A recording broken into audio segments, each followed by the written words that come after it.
தனி ஒரு மனிதன் தன்னுடைய உடல் மொழியால் ஒட்டுமொத்த இந்தியாவையும் கட்டி போட முடியும் என்று நினைக்கிறீர்களா? நிச்சயம் முடியும். அப்படி நிகழ்த்தி காட்டியவர் தான் எங்களுடைய நடிகர் திலகம் சிவாஜி கணேசன் அவர்கள். நடிப்பு என்கின்ற ஒரு 4 எழுத்து மகுடத்திற்கு மகுடம் சூட்டியவர் தான் எங்களுடைய செவாலியர் சிவாஜி கணேசன் அவர்கள். அவர்களோடு பற்றிய ஒரு அரிய தகவல் தான் இங்கே காணொலியாக தருகிறேன். அதாவது வீரபாண்டிய கட்டபொம்மன் என்ற ஒரு படம். அந்த படத்திலே ஆச்சன் துரை அவர்கள் வரி கேட்டு வந்திருப்பார். அப்போது எங்கள் நடிகர் தலைவன் வானத்து இடி முழக்கமாய் முழங்குவார். கேட்டு பாருங்கள். அதாவது வரி வட்டி கிஸ்தி, யாரை கேட்கிறாய் வரி, எதற்கு கேட்கிறாய் வரி, மாமனா மச்சானா மானங்கெட்டவனே என்று இவர் பேசுகின்ற ஒவ்வொரு பேச்சும் இடியும் மின்னலும் போல் இருக்கும். பார்ப்பவர்களுக்கு ஒரு தேசப்பற்றை கட்டாயம் அவருடைய உள்ளங்களிலே வைத்திருக்கும். அப்படி ஒரு அற்புதமான ஒரு நடிப்பை தந்திருப்பார். திருவிளையாடல் என்ற ஒரு படம். அந்த படத்திலே அங்கம் புழுதிபட அறிவாளை நெய்ப்பூசி சங்கதனை கீர் கீர் என்று அரிக்கும் நக்கீரரோ எம் கவியை ஆராய்ந்து அறியத்தக்கவன்.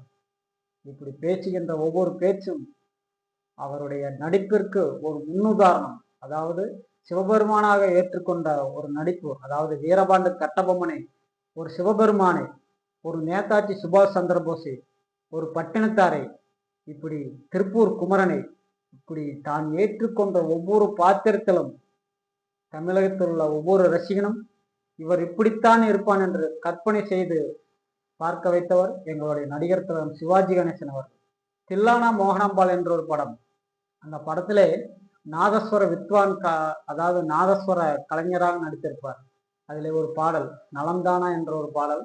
அந்த பாடலுக்கு நாதஸ்வரத்தை நன்கு கற்று தேர்ந்த ஒரு கலைஞன் எப்படி நடிப்பானோ அதை போலவே, தயவு செய்து வலைதளத்தில் போய் பாருங்கள் இந்த பாடலை.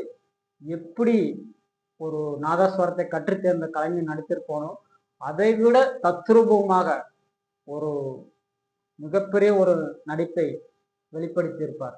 கொஞ்சம் போய் பாருங்கள். 6 மனமே 6, அந்த ஆண்டவன் கட்டளை 6 என்றொரு பாடல். அந்த பாடலிலே 35 வயது மதிக்கத்தக்க ஒரு இளைஞன் 70 வயதான ஒரு முதியவரை போல் நடிக்க முடியுமா? நடிக்க முடியும் என்று காட்டியவர் தான் எங்களுடைய நடிகர் திலகம் சிவாஜி கணேசன் அவர்கள். இப்படி எத்தனையோ விதமான காட்சிகளை சொல்லிக்கொண்டே போகலாம். தான் ஏற்றுக்கொண்ட ஒவ்வொரு கதாபாத்திரத்திற்கும் உயிர் கொடுத்தவர் தான் எங்களுடைய சிவாஜி கணேசன் அவர்கள். அதாவது கர்ணன் என்ற ஒரு படம். கர்ணன் அதாவது ஒரு கொடையாளியை விட, ஒரு கொடையாளி எப்படி இருப்பாரோ